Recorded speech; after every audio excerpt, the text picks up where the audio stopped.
आज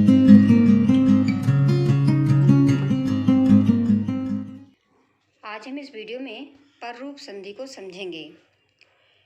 तो अगर ये वीडियो आपको समझ में आए, आपको लगे कि इस वीडियो से आपको कुछ लाभ हुआ है या ये संधि आपको समझ में आ गई है, तो इस वीडियो को लाइक करिए और जिन्होंने सब्सक्राइब नहीं किया है वो सब्सक्राइब कर लीजिए और घंटी को प्रेस करना बिल्कुल भी ना भूलें, क्योंकि अगर घंटी को प्रेस नहीं करेंगे तो जो वीडियो हम डालेंगे उसका नोटिफिकेशन आपके पास नहीं पहुंचेगा।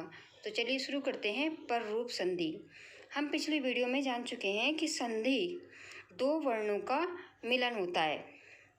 संधि दो वर्णों का मिलन होता है, यानी पहला जो शब्द होता है उसका अंतिम और जो दूसरा शब्द होता है उसका पहला वर्ण, इन्हीं दो वर्णों के बीच में संधि होती है।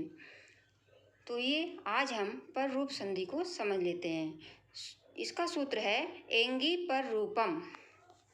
इसका नियम है, यदि अकारांत उपसर्ग के बाद ऐसी धातुएं आएं जो एंग ए या ओ से आरंभ हो, तो उपसर्ग का आ धातुओं के ए या ओ से मिलकर पररूप हो जाता है। अर्थात उपसर्ग का आ अपने बाद आने वाले ए या ओ में बदल जाता है। अब ये परिभाषा देख करके तो लग रहा होगा कि ये संधि समझ में आने वाली नहीं है कि किस तरह से ये क्या क्या हो रहा है। तो देखिए, जब हम इसको पढ़ेंगे तो ये बहुत ही आसान संधि है। इससे आसान कोई संधि तो लगती नहीं है मुझे। अभी देखिए, इसका नियम जान लो कि इसका नियम क्या है। कि इसका नियम है कि एक तो जो पहला शब्द होगा इसका वो उपसर्ग होगा। इसका पहला शब्द जो इसकी पहचान भी है, ये पहचानने में भी बहुत जल्दी आ जाती है। देखिए, इसका जो पहला शब्द होता है वो उपसर्ग होता है और जो दूसरा शब्द होता है उसमें ए या ओ जरूर होगा, तभी ये जो है संधि होगी। यानी पहला शब्द उपसर्ग होगा और दूसरा शब्द में ए या ओ होगा। बस इतना ही ध्यान रखना है कि पहला शब्द उपसर्ग और दूसरा शब्द में ए या ओ। तो देखिए, यहाँ पर जो है हम इसका उदाहरण देख लेंगे और उदाहरण से ये बहुत ही आसानी से समझ में आ जाएगी। ये संधि बहुत ही मोस्ट है और जो यूपी बोर्ड है वो फर्स्ट ईयर इंटर के बच्चों के लिए तो ये बहुत ही जो है ज़रूर महत्वपूर्ण है, क्योंकि ये अक्सर परीक्षा में आती है।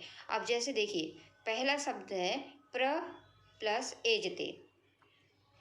तो जो प्र है, प्र क्या है, ये उपसर्ग है। उसके आगे एजते, एजते में ए है। तो यहाँ पर जो पहला नियम है कि पहला शब्द क्या होगा, उपसर्ग होगा। तो यहाँ पर देखिए, प्र उपसर्ग हो गया। जो दूसरा शब्द है हमारा एजते, अब एजते में दूसरा नियम क्या बता रहा था कि दूसरे शब्द में जो उसका पहला वर्ण होगा वो ए होगा या ओ होगा। तो देखिए, यहाँ पर एजते में ए हो रहा।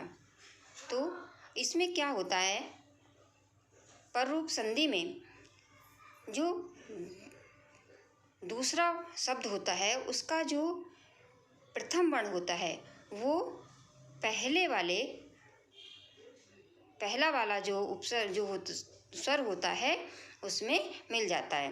अभी देखिए, यहाँ पर तो बना प्रच्यते। अगला है दूसरा नियम, उप प्लस औसति। तो यहाँ पर उप प्लस औसति, तो पहला ही शब्द यहाँ पर क्या है, उपसर्ग है। उप एक उपसर्ग होता है, तो यहाँ पर उपसर्ग है और दूसरा जो शब्द आया है औसति, और उसका जो प्रथम वर्ण है औसति का वो है ओ। तो देखिए, दूसरा शब्द क्या कह रहा था कि दूसरे शब्द में ए या ओ होगा। तो यहाँ पर हो गया, पहला शब्द उपसर्ग आ गया और दूसरा ओ आ गया। तो इस तरह से जो ओ होता है, ओ, ये जो पा का जो आ है उसमें प्लस हो जाएगा, तो बन जाएगा उपोस्ति। अब इसका तीसरा शब्द है प्र प्लस औसति। तो इसमें जो प्र है वो उपसर्ग है और आगे ये औसति, औसति में ओ है, तो इस प्रकार से ये प्रोसति शब्द बन जाएगा। चौथा इसका है उप प्लस एजते। अब देखिए, उप पहले से ही उपसर्ग है और एजते का ए आया है, तो ए जो है इस तरह से मात्रा के रूप में बन जाता है। तो जो एक बार और ध्यान रखनी है कि जो भी इधर ये शब्द होता है, जो दूसरा शब्द होता है, उसका जो भी स्वर होता है वो मात्रा के रूप में बदल जाता है। जैसे प्र पे ए की मात्रा लग गई, जैसे ए है तो ए की मात्रा लगा दीजिए। अब उप में ओ है तो ओ की मात्रा लग जाएगी, उपोस्ती बन जाएगा।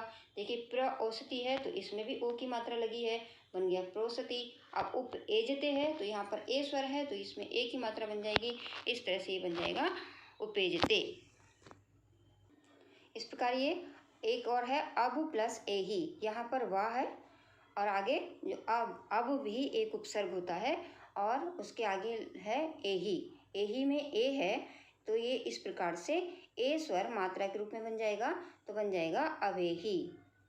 अब पिछली वीडियो में बच्चे वृद्धि संधि पढ़ चुके हैं, तो आज ये पररूप संधि जो पढ़ी होगी, तो जब पढ़ रहे होंगे या समझ रहे होंगे तो बच्चों के दिमाग में एक बात जरूर आ रही होगी कि जो हमने वृद्धि संधि पढ़ी है उसमें भी सेम वही वर्ण होते हैं और इस पररूप संधि में भी वही वर्ण होते हैं।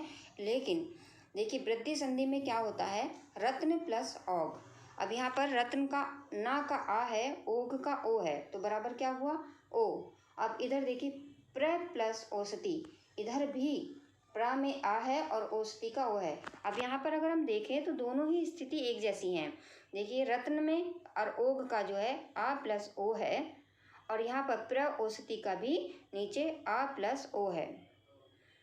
तो अंतर कहाँ हो रहा है कि कैसे, यहाँ पर रत्नोग में तो ओ हो गया, आ प्लस ओ बराबर औ हो गया, जबकि हमने वृद्धि संधि में वृद्धि रेचि सूत्र से जाना था कि आ के बाद में ओ आएगा तो ओ को वृद्धि हो जाएगी।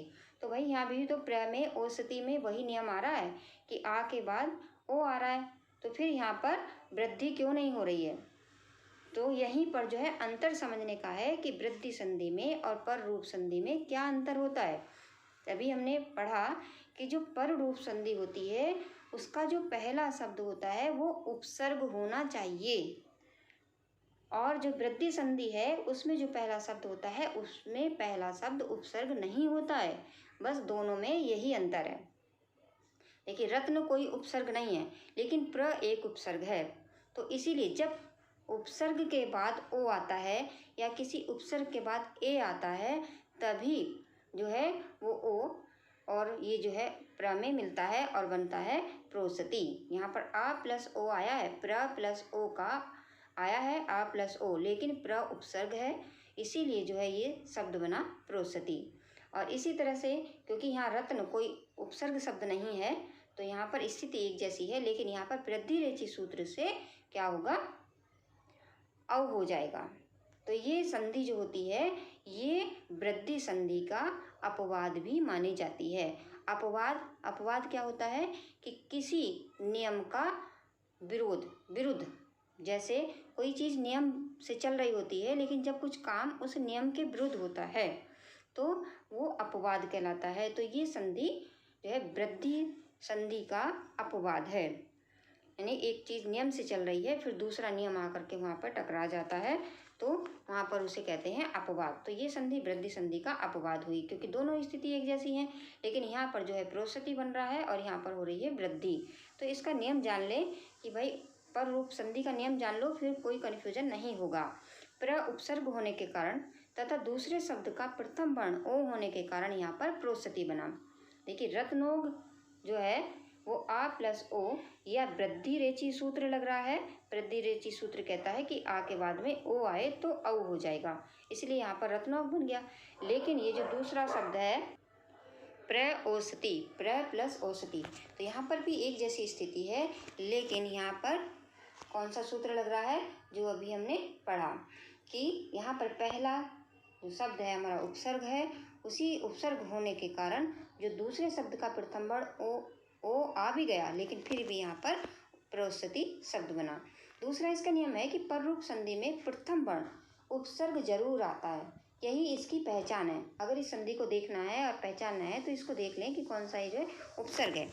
तो इसमें पहला वर्ण जो शब्द होता है वो उपसर्ग जरूर आता है और दूसरे शब्द का जो प्रथम वर्ण होता है वो ए या ओ होना चाहिए। यहाँ पर पहले उपसर्ग आएगा और दूसरा वर्ण ए या ओ स्वर ही होता है, इसके अलावा और कुछ नहीं होता है, और पहला उपसर्ग होता है। तो उपसर्ग में जो है यहाँ पर उपसर्ग होना चाहिए। ये यहाँ पर एक विशेषता बन गई कि जो है पररूप संधि में उपसर्ग से ही ये पररूप संधि बनेगी। तो इसीलिए इसके बहुत कम शब्द मिलते हैं, क्योंकि या तो प्रे उपसर्ग है और प्रे भी उपसर्ग भी ऐसा जो जिसके बाद में आकार आए, यानी आए, छोटा आए, तो वही उपसर्ग लिया जाएगा। ऐसे तो 22 उपसर्ग हैं, 22 उपसर्गों से ये संधि नहीं बनती है, क्योंकि इसमें एक ये भी नियम है कि भाई वही उपसर्ग लिया जाएगा जिसके बाद में आ होगा। तो यहाँ पर देखिए प्र में आ है, इसलिए ये प्र प्लस औषधि बना है। दूसरा जो शब्द है हमारा उप प्लस एजते, तो ये देखिए एजते, इसीलिए इसमें 2-3 ही शब्द मिलते हैं। और ये बहुत अच्छी बात है कि बोर्ड परीक्षा में ये आती भी है, और 2-3 शब्द ही ऐसे हैं जो बार बार रिपीट होते रहते हैं, क्योंकि अन्य शब्द इसके ज़्यादा मिलते ही नहीं हैं, क्योंकि 2-3 ही हैं, प्र है, उप है, या एक जो है अब है। 3 उपसर्गों में से ही ये संधि आती है, प्र से और जो है उप से और अब से। यही अकारांत उपसर्ग हैं, इसलिए इन्हीं में से ये संधि बन जाती है। अब दूसरा देखिए उदाहरण, जैसे ये वृद्धि संधि का है तत्र प्लस एव। अब यहाँ पे तत्र में आ है और एव का ए है, तो यहाँ पर वृद्धि रचित से सूत्र से उस नियम से यहाँ पर ए की वृद्धि हो गई, तो वही बना तत्रेव शब्द बन गया, तो ये वृद्धि संधि हुई। लेकिन वही हम यहाँ पे देखिए उप प्लस एजते, यहाँ पर भी पा में आ निकालेंगे और एजते का ए रखेंगे, तो सेम स्थिति है वृद्धि संधि की, आ प्लस ए। लेकिन यहाँ पर वृद्धि नहीं होगी। क्यों नहीं होगी? क्योंकि भाई पहला जो शब्द है वो क्या है?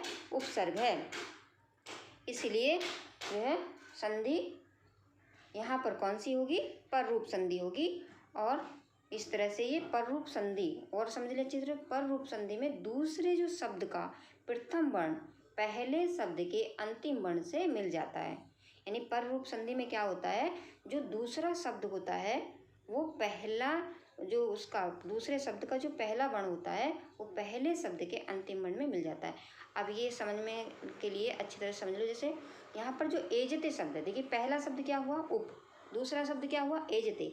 तो जो एजते दूसरा शब्द है, एजते दूसरा शब्द है, और दूसरे शब्द का जो ए उसका प्रथम वर्ण है, जो एजते में ए लगा है भाई, तो ए तो इसका प्रथम वर्ण होगा, क्योंकि ए से ही शुरू हो रहा है एजते। अब ये उप जो है, उप क्या है?